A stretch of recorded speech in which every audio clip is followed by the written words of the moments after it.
సర్వమానవాళికి ఆదర్శ జీవన విధానాన్ని అందించిన అమృత కావ్యం, అక్షయ భాషానిధి శ్రీమద్ రామాయణం.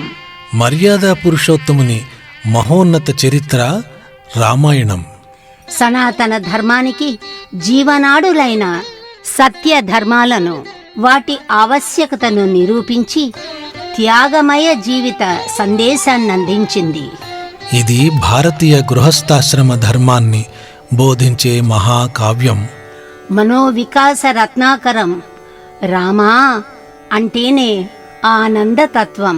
తారక మంత్ర స్వరూపమైన రాముడు మన దేశ ధర్మాల సార్వభౌముడు.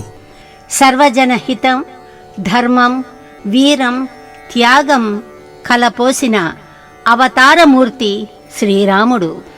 దైవాంశను తనలోనే దాచుకొని విశ్వప్రేమ సుగంధాన్ని, కరుణను, ప్రేమను చుట్టూ ఉన్న ప్రపంచానికి పంచిపెట్టిన ధీరోదాత్తుడు శ్రీరామచంద్రుడు.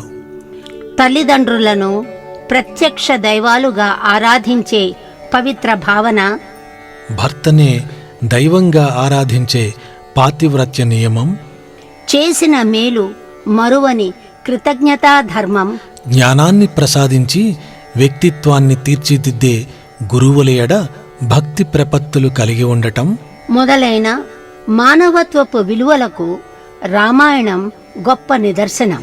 ఇది భారతీయ గృహస్థాశ్రమ ధర్మాన్ని వివరించే మహాకావ్యం.